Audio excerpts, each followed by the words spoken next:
Hello, welcome to Gardener's World, and a rather special Gardener's World today, because we're going to devote the whole programme to trees and celebrate their wonder and magic and mystery. And I'm here at Nantebed, which is the creation of Sue and Ian Mabberley. And what they've done is establish this magical garden set deep in the forest in the Brecon Beacons. Coming up on today's programme, Nick shares his top tips for choosing the right tree for your garden. No matter if your garden is large or small, or in the city or in the countryside, I reckon there is a tree to suit virtually every space.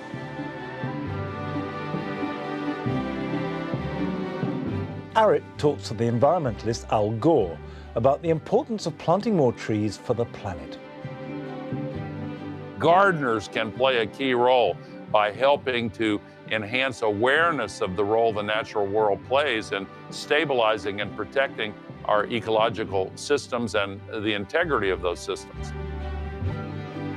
We meet a bonsai enthusiast who has perfected the ancient art of creating these living sculptures.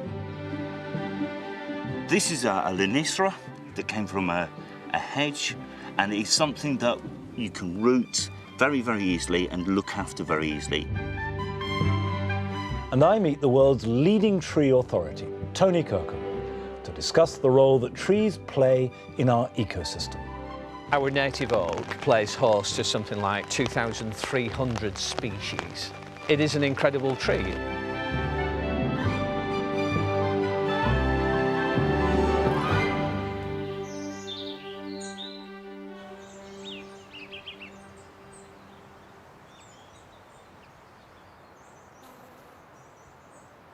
Now, our films from your gardens in today's programme are an expression of your love of trees. And the first of these comes from Merseyside.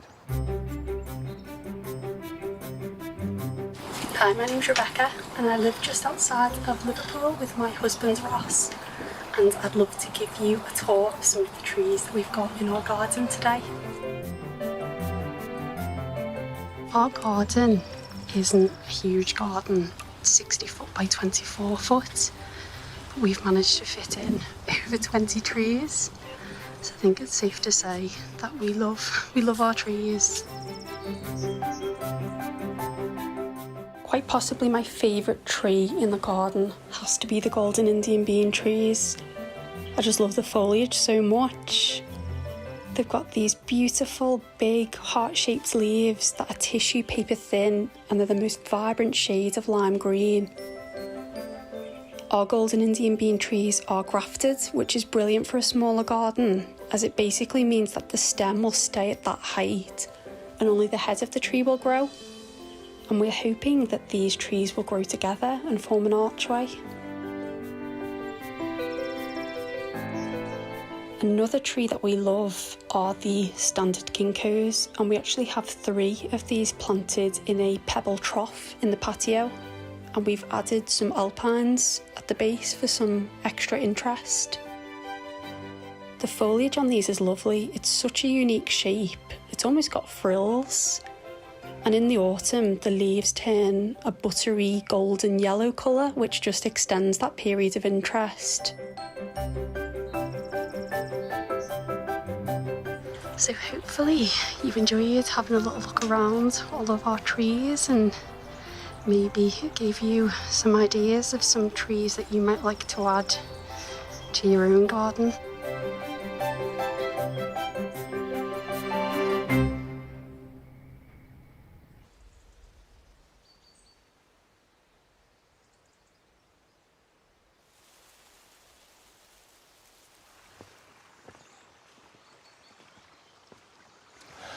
I think Rebecca's garden looks absolutely fantastic, and it does show you that you don't need a great big space to do extraordinary things using trees in your garden.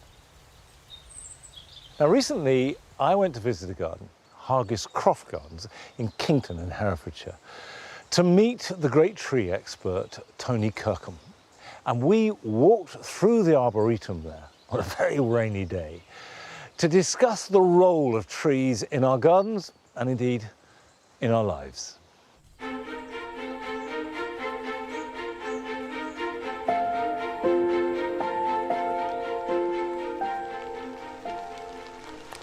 Tony, I think everybody would agree that trees are wonderful, but why? What's wonderful about them? When we think about the benefits that trees provide us with, so without trees we wouldn't be able to breathe. They take carbon dioxide, bank it into the tree, so they make wood from it, store it, and then give us oxygen in return. So we desperately need that. Does it have to be trees? There are lots of plants that will do that as well, aren't there? There are lots of plants, but the trees are the workhorse. So, for example, Monty, an oak tree, about 100 to 150 years old, if we took every leaf off that tree and laid them side by side on the ground, we would cover an area the size of a football pitch. And you imagine the work that's doing, photosynthesizing, taking in carbon dioxide and giving us the oxygen that we breathe. I think that really puts it into perspective. They are incredible machines, really, and sometimes we take them for granted. One of the things that has become really topical, and rightly so, is the role of our gardens for wildlife. Yes. Now, I know that trees are an integral part of that, but to what extent? How important are they for wildlife? It's the habitat, really, that they provide for wildlife. So, for example, our native oak plays host to something like 2,300 species alone. That's fungi, lichens, mosses, insects, mammals, birds. And of those 2,300, over 300, 320 to be precise, are what we call obligate species. So they will only live on the oak. They can't live on anything else. Trees bring countless benefits to our world, but the challenges they're facing are growing year on year. Generally speaking today, the biggest threats to trees are changing climate. So the seasons seem to be merging and we're going away from 4 seasons into 2. So autumn merges into winter and then spring merges into summer and plants get mixed up. Remember, trees have been around for millennia and over a very short period of time, 45 years that I've been working with trees, that has been a very big change. Trees need a rest. So trees are like you and I. We need our sleep. If we don't get our regular sleep pattern, then we're a bit grumpy, a bit moody, a bit stressy. And it's the same with trees. They need that winter dormancy just to relax and rest and get everything back to normal, ready for the next growing season. And that rest period's getting shorter and shorter and shorter. And then the growing season where they have to work is getting longer and longer. The fact that our world is more interconnected than ever is causing problems for trees. Well, the main thing now is the threat from introduced pests and diseases. I mean, when I started, probably the same as you, Monty, Dutch elm disease was the thing. We were all terrified of Dutch elm disease. Yeah. But it was the only one. Now the oaks are threatened with acute oak decline, sudden oak death, and then in pest terms, oak processionary moth. And so the list is growing, and there's a whole range of pests and diseases that aren't necessarily here yet that we don't want. So what can gardeners do to mitigate those problems? The first form of defence really is prevention. Not bringing in any plant material when you travel. Don't be tempted. When you go on holiday, you see an olive or something and you're tempted to bring cuttings back or seeds. Don't do that. The problems that trees are facing can seem overwhelming, but we can all play a part in turning this around. What should we as gardeners be doing? We could all help by planting a tree. And if you think, if everybody with a garden planted a tree, 20 million people, 20 million trees, that would be a massive step forward. In terms of wildlife, there's a general perception that native trees are better. I think we should be planting more diversity, different species. I mean, look at this tree. This is from China. It lives up to its name. It's Sorbus splendens. All these berries will be eaten by birds, so even exotic trees are good for bird species. And when we go to a nursery, we should be deciding what do we want from our tree. It's usually ornamental attributes, so good bark, good flower, good fruit, a nice shaped leaf, autumn colour. And if we can tick all those boxes for a tree, then that is a really hard-working tree and deserves that position in the garden. So let's all plant a tree.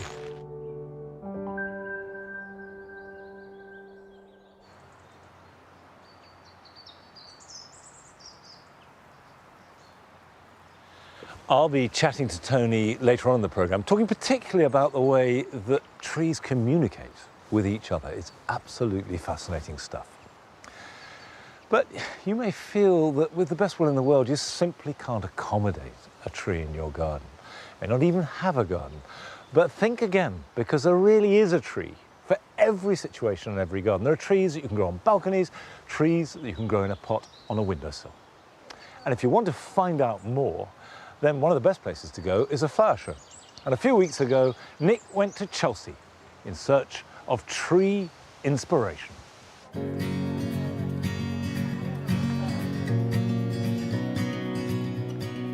Ideally, every garden could and should have a tree, but it's really worth doing your homework. Getting the right size tree, the right size space is so important because you're not just planting for now, you're planting for the future.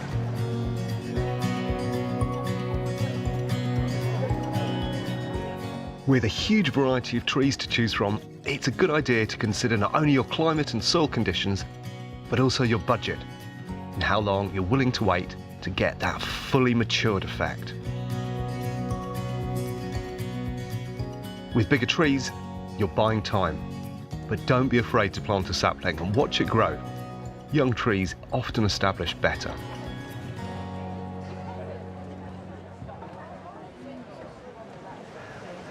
"30 years ago, I started my first job in horticulture, which was working on a tree nursery.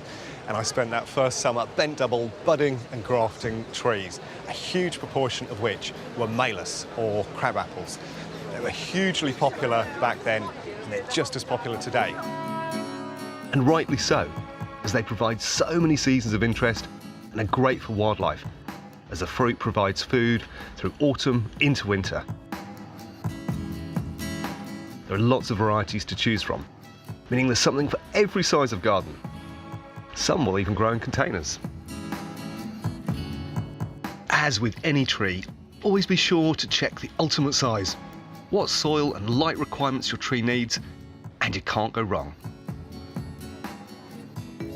Now this particular cultivar, Winter Gold, will go up to about 4 metres, and it starts out in spring with a mass of white blooms, which are brilliant for pollinators.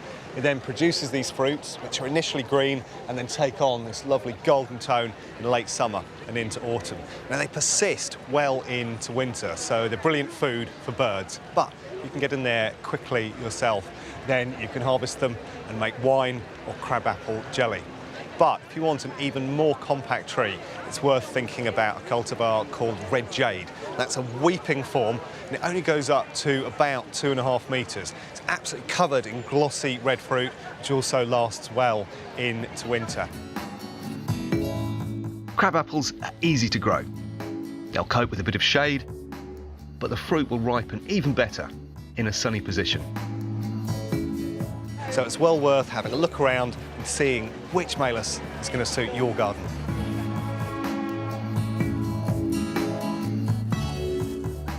In my book, the best small garden trees are those that provide you with interest throughout the year. One of my absolute favourite small garden trees is this. It's Rhus typhina, and this specifically is a cultivar called Dissector.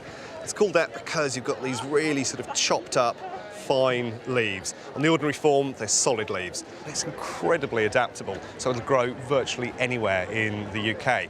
Now, it's a great small garden tree because it will only go to about 2.5 metres tall, but it's got interest throughout the year.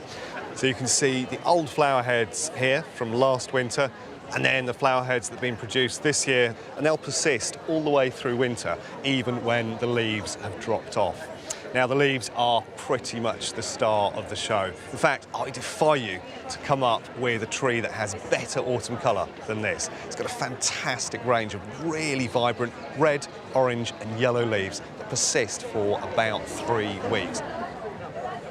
It does come with one small challenge, and that's down at the root level. Its roots are fairly determined to run and send up new suckers. So they'll travel out from the centre and then suddenly send up a new tree. Simple way to manage it is to just put in a barrier underground which will prevent those roots of spreading. There are plenty of trees that will grow happily in a container, given the right care. And growing a tree in a pot means you can have one almost anywhere in the garden, even on a patio or balcony.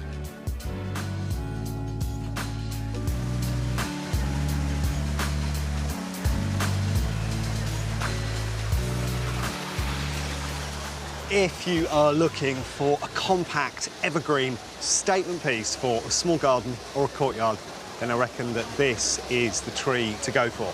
It's Pinus mugo humilio. Now, unlike most of the pines, which are absolutely vast, this one is naturally a baby. In fact, it's known as the dwarf mountain pine.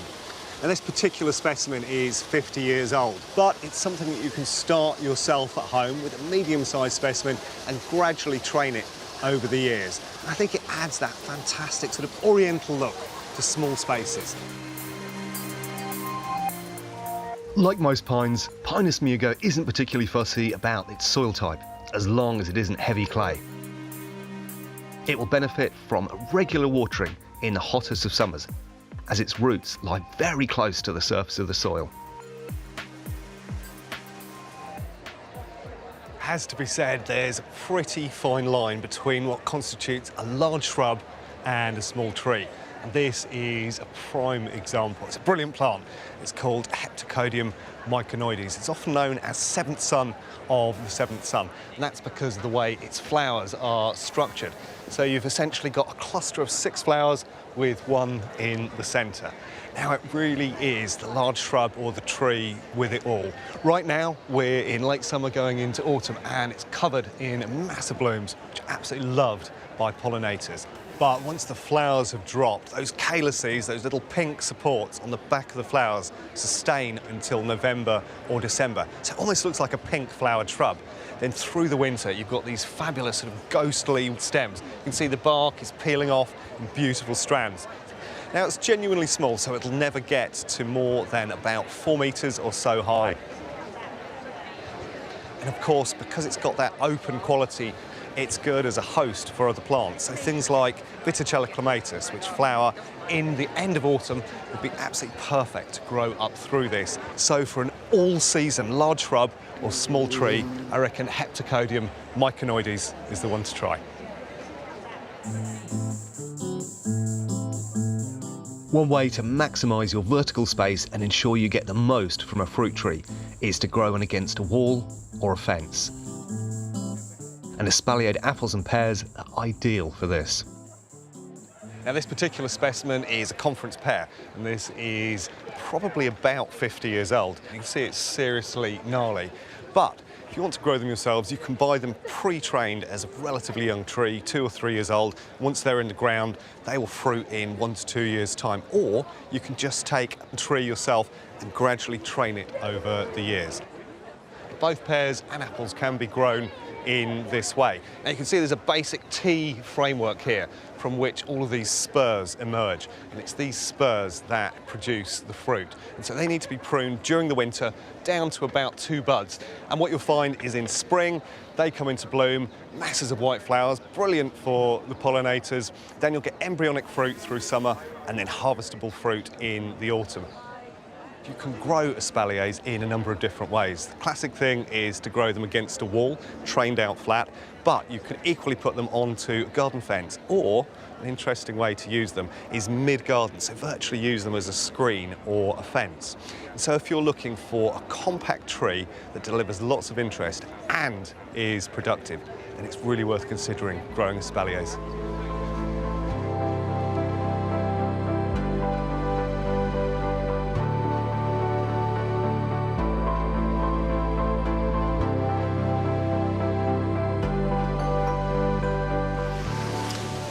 No matter if your garden is large or small, or in the city or in the countryside, I reckon there is a tree to suit virtually every space.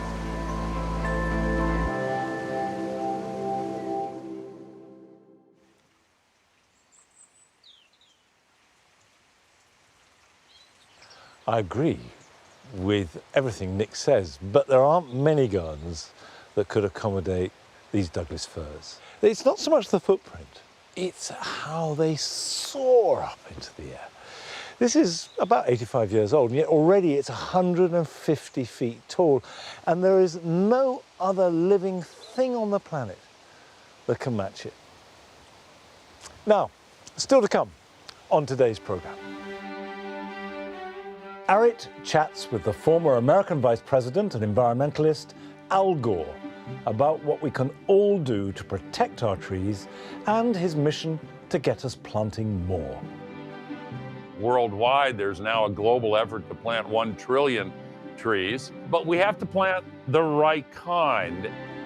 We climb high into the canopy of a Staffordshire woodland to explore the very latest in cutting-edge carbon science. We are taking the laboratory out into the forest and asking ourselves how that forest will respond to the changed atmosphere that will be all around everybody by the middle of this century. And we get a masterclass in how best to plant a tree when Toby visits a North London school. I actually have to name it. I name everything. Ted? No, it's not Aww. Ted. But first, we're going to Aylesbury to meet a bonsai artist.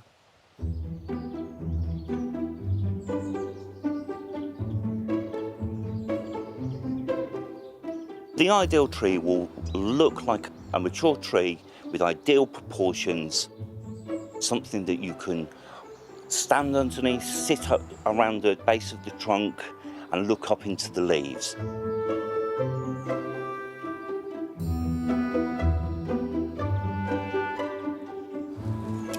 My name is Harry Harrington and I'm a bonsai artist.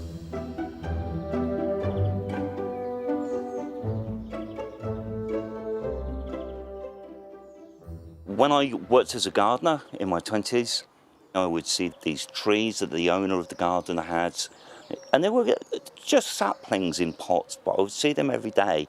And having this tree in my hand, for me, was just an amazing feeling. And that is the very essence of bonsai for me, is you have this beautiful living entity that you can capture and nurture and look after.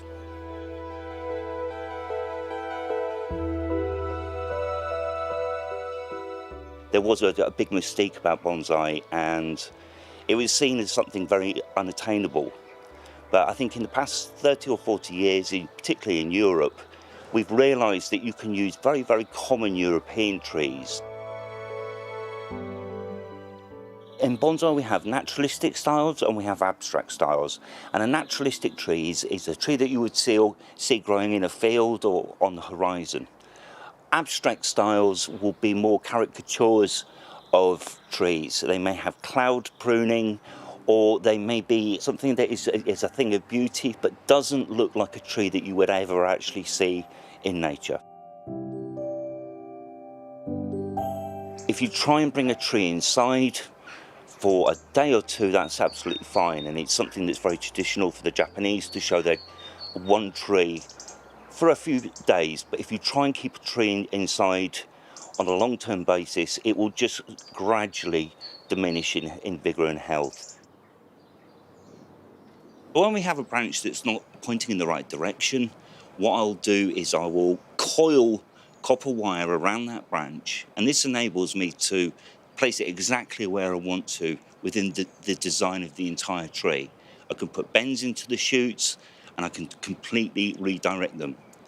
The wire then holds that branch in its new position until it's set, which can be anything from a few weeks to 6 months later. Then the wire is cut away. So when we're designing the tree, we're designing the branches, but we also design the roots and the surface roots, and they're very important. Something we call the nabari, We have various techniques, including growing a tree on top of ceramic tile to ensure that it grows lateral roots and no plunging roots. And after 4 or 5 years of growing in the ground, you can actually have quite an impressive nabari build up.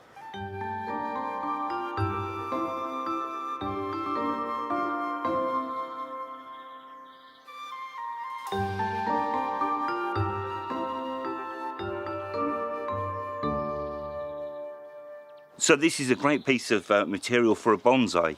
This is boxwood. It's 20, 30 years old. It's been dug out of the ground and it's survived. It's got a new root system growing, and the important thing is it's got a nice fat trunk on which to start developing branches and start putting a design into this plant. However ugly it is now, you could turn it into a beautiful bonsai in 10, 15 years.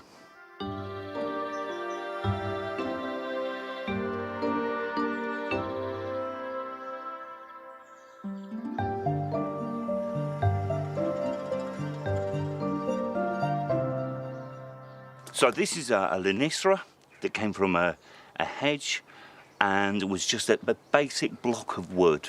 And it's something that you can root very, very easily and look after very easily. And they're great to style.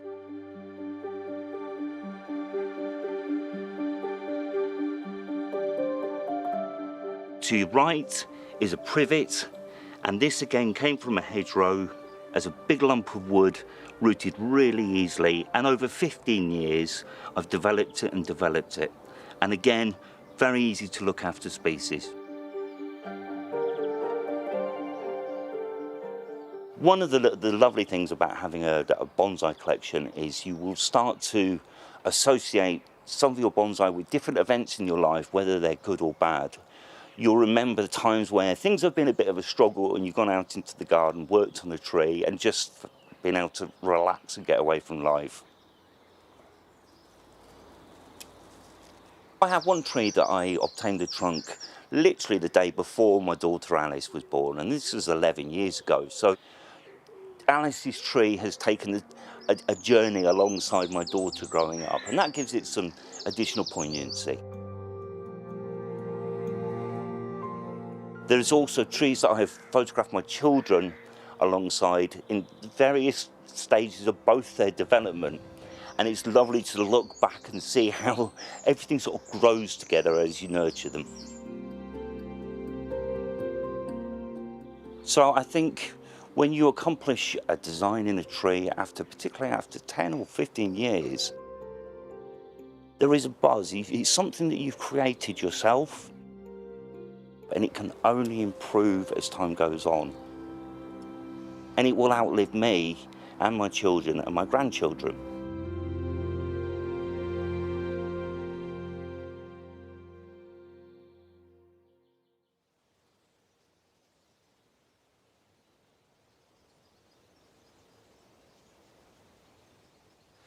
Whenever I see bonsai created with the same sort of skill and experience that Harry has shown in his, I always marvel at the fact that these are old, mature trees, sometimes as old as a big oak tree, but just condensed and distilled down into miniature. They really are completely fascinating. Earlier in the programme, I was chatting to Tony Kirkham, the great tree expert at Hargis Croft Gardens, and our talk turned to the way that recently more and more discoveries are being made about the ways that trees communicate with each other.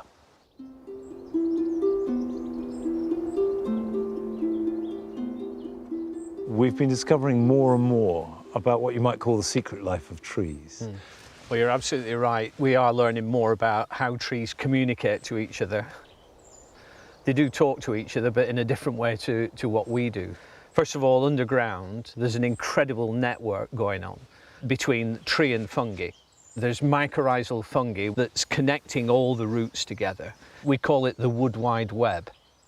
They work together in a symbiotic relationship, sharing resources. So the trees are the host, the fungi helps the tree, and all the resources are switching from one tree to another and from the fungi to the trees. So if a tree feels a bit under the weather, then the other trees will help it and bring it back. I can give you an example. I went into a redwood forest and saw an albino redwood, pure white. Now that tree can't survive without chlorophyll. It had zero chlorophyll. The only way it could have been growing happily and healthily is by other trees supporting it. As well as helping and nourishing each other, trees also seem to have developed early warning systems for dealing with the threat of certain pests. I've seen oak trees where they've been under attack from winter moth, but when those groups of caterpillars get too big or too large for a branch or for a leaf, they can reduce respiration, increase the tannin levels in the leaves, so the leaves become very bitter to the caterpillars. And the tree can communicate to other trees and say, you need to shut down and make your leaves unpalatable for these caterpillars. How they do that is probably emitting pheromones through the leaves, so through smells and taking smells in through respiration, electrical impulses, and also through the root system. You would think that in survival of the fittest, individual trees would be trying to outcompete their neighbours, not to work with them. Yeah, you would, but remember in a woodland Monty, it's about building a community that gives them the protection from winds, from weather, animals, etc. So it's about building that family and that community that can survive better in numbers rather than on their own. The information that we are discovering about this wood wide web is endlessly fascinating and surprising. What do you think that we don't yet know about trees? Where is research taking us? Well, it's certainly taken us to give us a better understanding of trees, and I think there's a long way to go yet. So, for example, I know there's research being done on how trees like pines, when they're under attack from aphids, they can send out a scent, a pheromone that ladybirds pick up, and that scent is like blood in the sea to a shark. It attracts the ladybirds that come in and then eat the aphids and manage the aphids for the pines. So they're not just communicating with each other, they're communicating to insects and other creatures. That's right, yeah. Extraordinary. There is so much to learn, really, isn't there, about how trees work and this communication.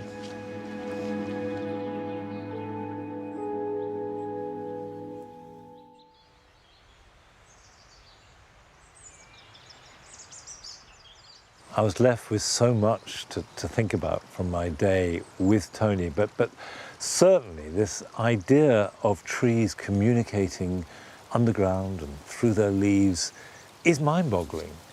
And sitting here, you realise that all these thousands of trees in the landscape are all interacting together, speaking a language which we can only hear the faintest whispers of.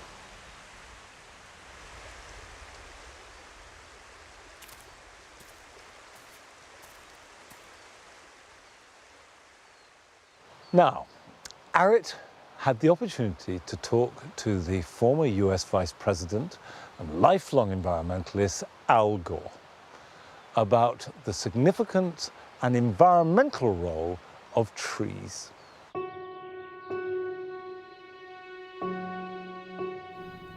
You're never really very far away from a tree in the UK. Whether you're lucky enough to have them in your garden, are surrounded by them in the park or countryside, or pass them when out and about, trees in all their wonderful, beautiful forms are everywhere. And it's easy to take them for granted. They are constants and markers in our lives and can often be older than us. In recent decades, we've begun to understand the importance of trees and the role they play in our changing climate.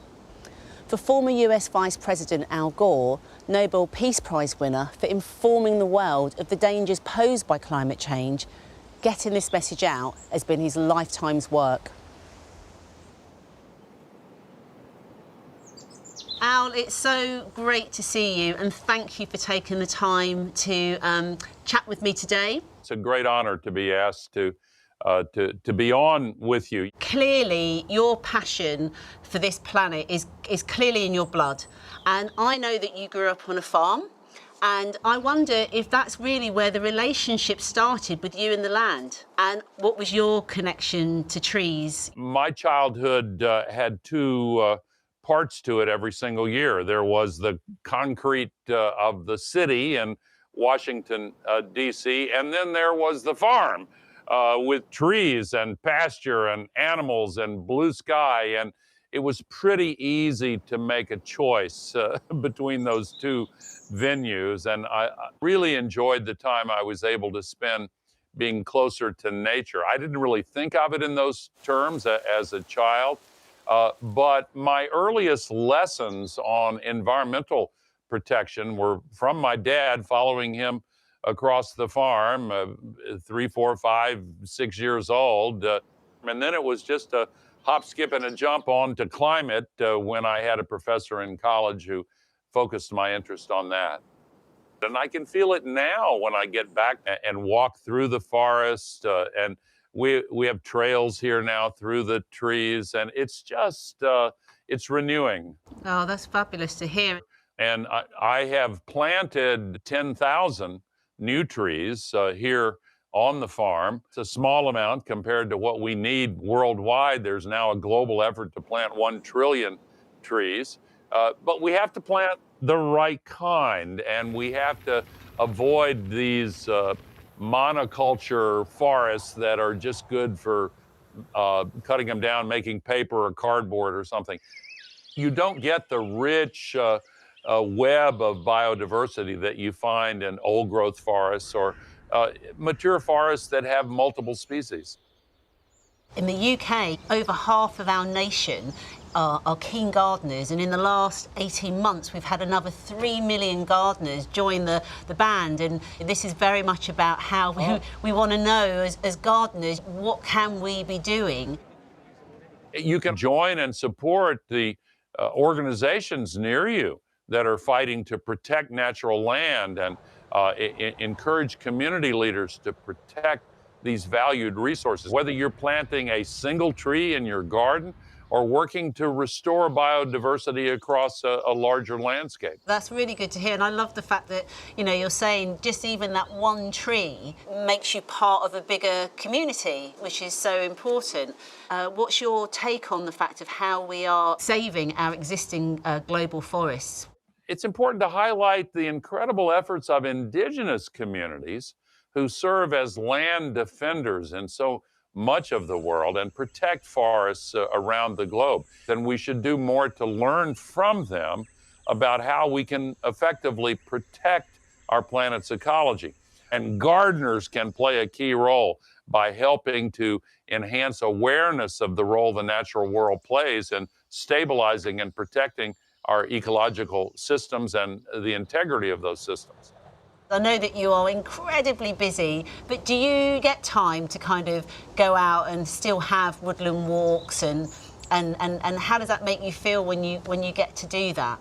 I make time for it, and I just find it, as I've said before, calming and renewing. We know from the science and from our own feelings, when we tune into them, that being in the forest and being in nature is good for us. I am so thrilled to have spoken to you and listened to your insights and your personal thoughts. So thank you so much, Al. Thank you, Eric.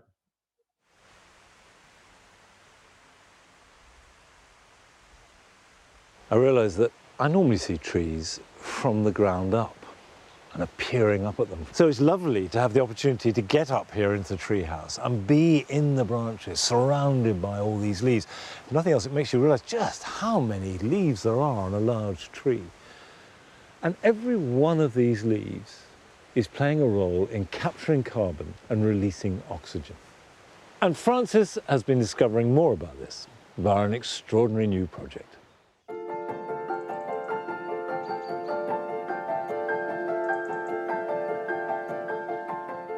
Hidden in the heart of the Staffordshire countryside, something very special is happening. And when you look up into the canopy, you realise this is anything but a walk in the woods.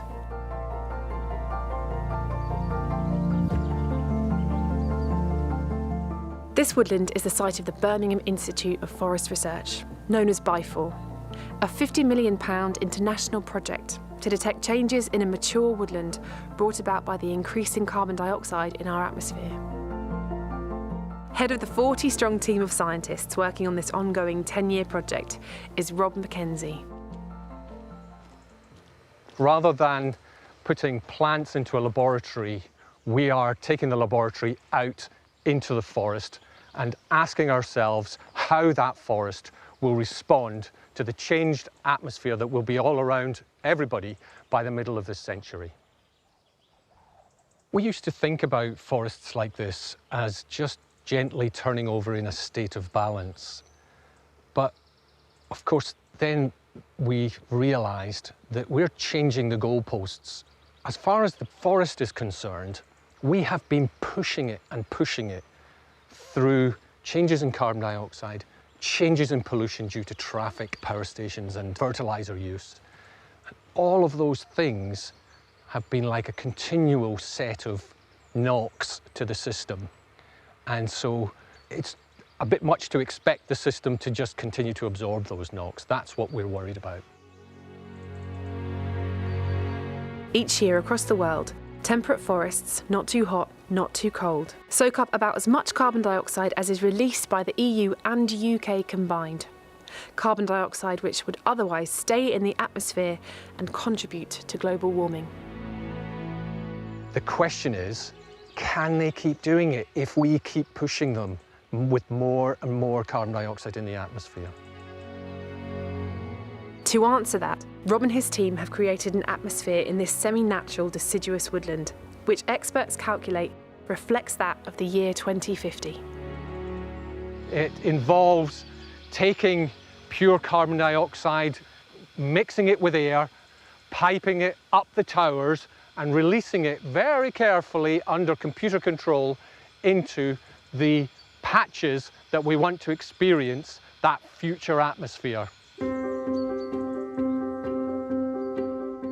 These trees are being exposed to just over a third more carbon dioxide than they'd be receiving today. And the first part of the experiment is trying to understand what's going on in the canopy when this happens. Up here, this is the domain of the oaks, and they're dominating the process of photosynthesis, which is the start of the whole chain of reaction that we're interested in studying. Photosynthesis is the process by which CO2 and water, by the power of sunlight, are converted into sugar, into food.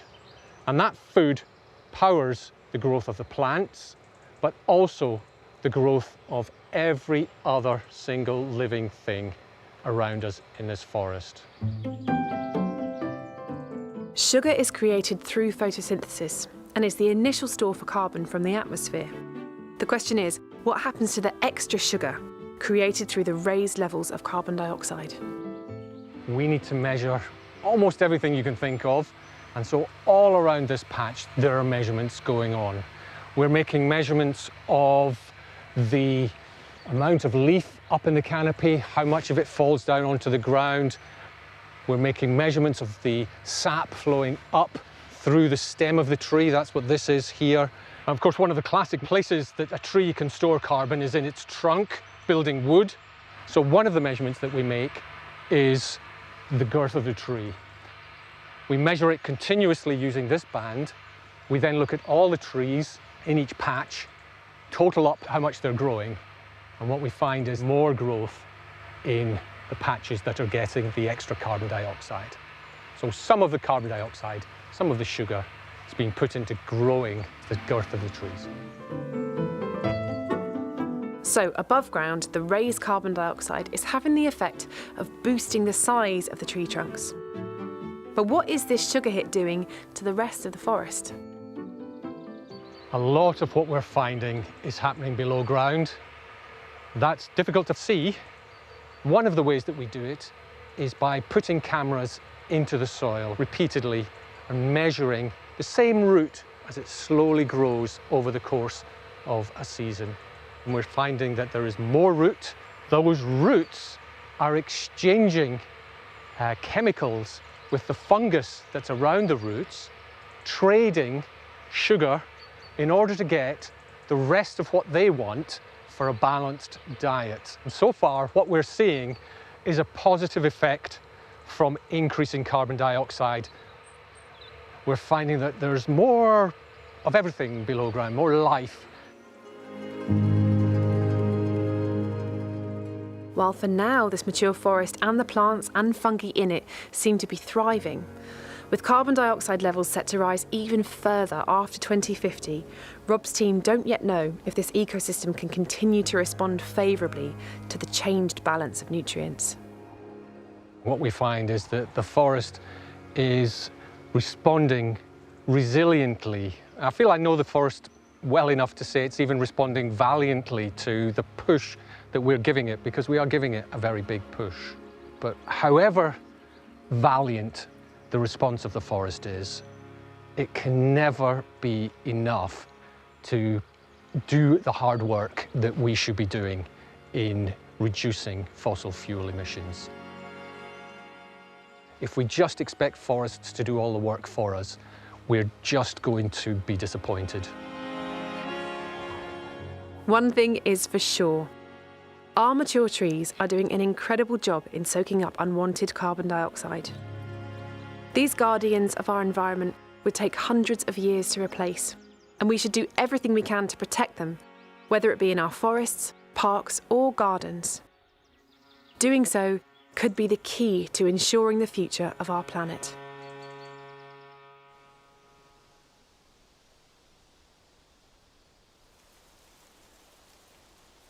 The way that Professor Rob Mackenzie and his team have set up that outdoor laboratory and are using trees to get as much knowledge and information to help us all face the problems that lie ahead of us, whether we like it or not, is inspiring and encouraging.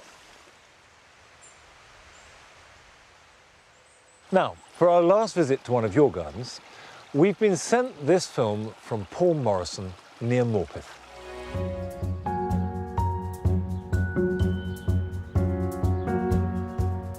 Hi Gardeners World, I'm Paul and I live in Northumberland. I just want to show you around my garden. This is a border that I did a couple of years ago, mainly planted with evergreens and little dwarf conifers. I've planted it quite closely because I want instant effect straight away.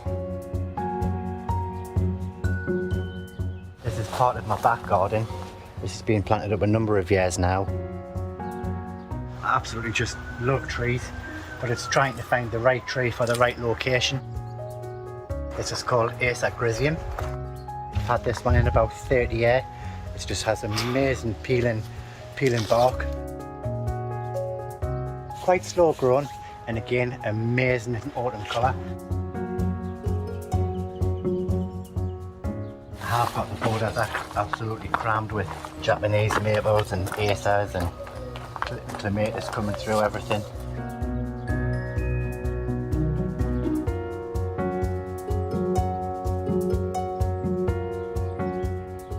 Called the wedding cake cornice, and it grows up into tiers like a wedding cake, and it gets lovely white flowers on in the summer, and it gets the most amazing autumn colour, goes like a bright yellow in the autumn.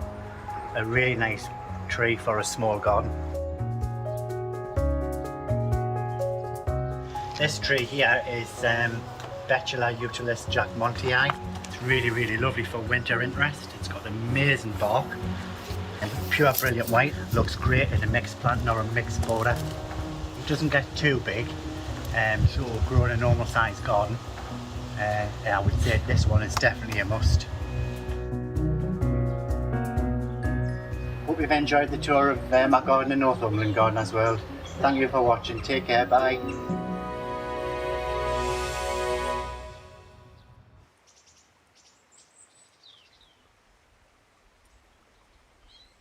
Yes, Paul, I did enjoy your garden, and thank you very much for sharing it with us. Now, it's fine to talk about the importance of planting trees, but there is a right way to do it, and certainly it helps if you plant them so that they thrive from day one. And Toby has been to a school in North London, where they've been doing some tree planting, to talk to them about the trees that they've chosen and give them some advice on how best to go about it.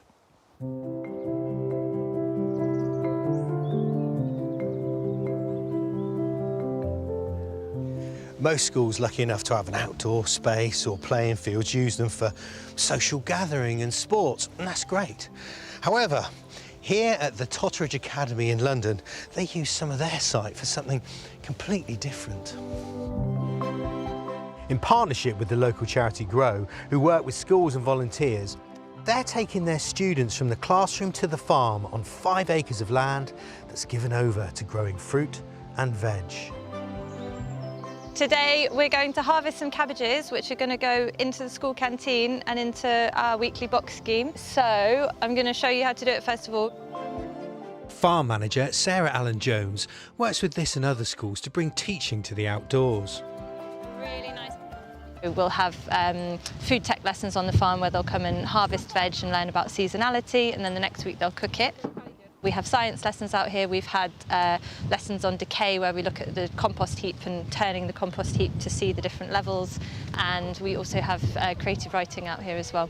And the idea is that over the years we'll have every subject coming out to the farm and that it can be a real learning hub for the school. Sowing the seeds of ideas, sowing cabbages, but also you've got plans for planting trees. Yes. Yeah, and that's something that it was really important to do with young people, to show that they can have an impact on the world, and they can plant something now and they can come back in 10 years' time and it'll still be there. As they use their produce for school meals, it makes sense for them to plant fruit trees to add to the menu. Well, we've got some good ones here. This one is a pear called Conference Moors. It's like a regular conference pear, super reliable, self-fertile, looks after itself, but you get a bit more. The fruit are bigger. And what I love about pear trees in the school garden situation is they flower so early in spring. They're there for the early pollinators, so great for lessons around pollination and insectivorous life. And then over here, what's this? A miracot.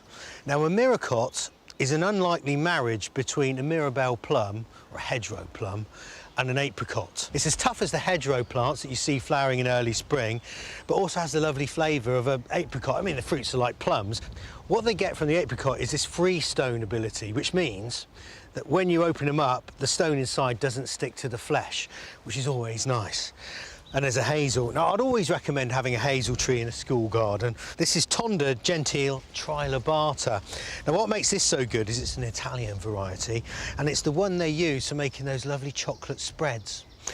But like all hazels, it does need a partner to be pollinated, so a regular hedgerow type with this is just perfect. But even if you don't get nuts or squirrels steal them all before you get them, hazel's so brilliant. It's such a useful plant because all the side shoots and suckers that come off this, they make such useful building materials for making wigwams, arches, and of course pea sticks to hold up the cut flowers.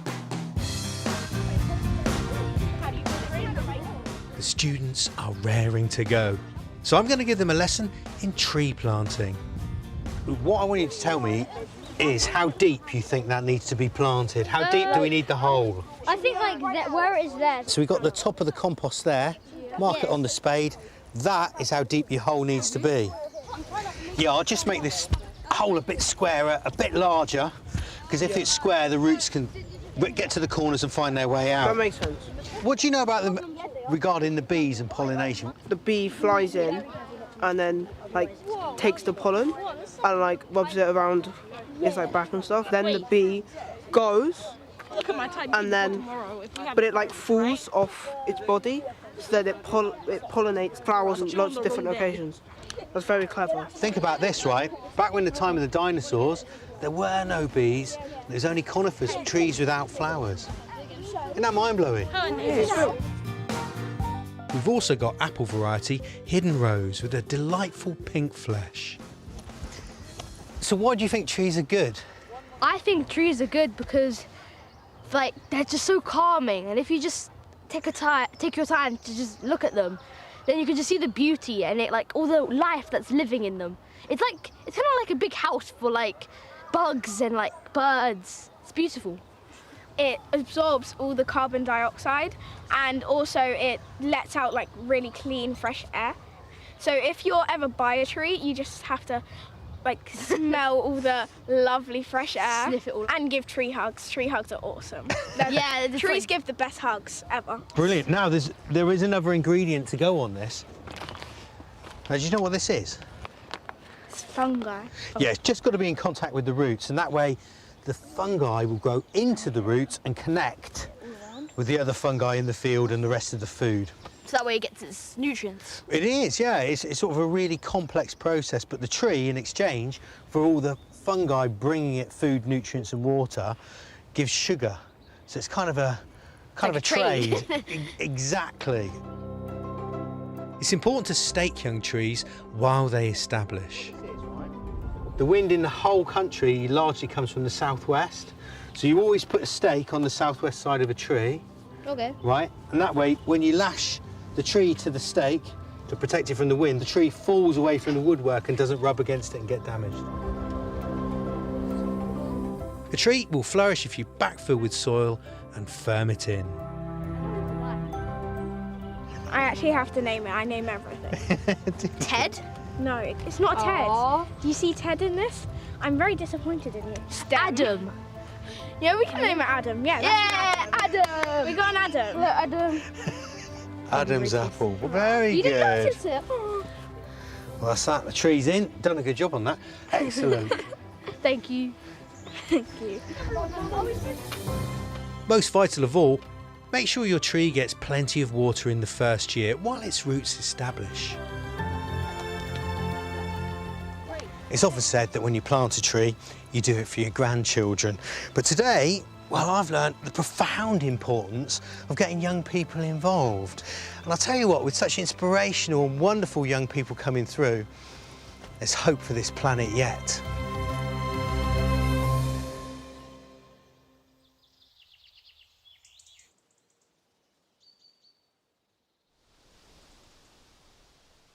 Of course, it's extra important that we get children to plant trees and learn about them and be interested in them, because it is their world that trees are going to play such an important role in.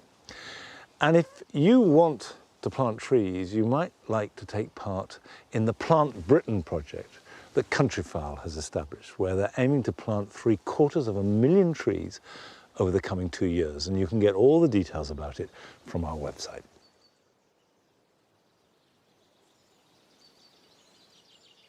That's it for today, and I do hope this has inspired you to go out and just make the most of the wonderful trees we have, wherever you are. And if you've got a garden, to plant a tree.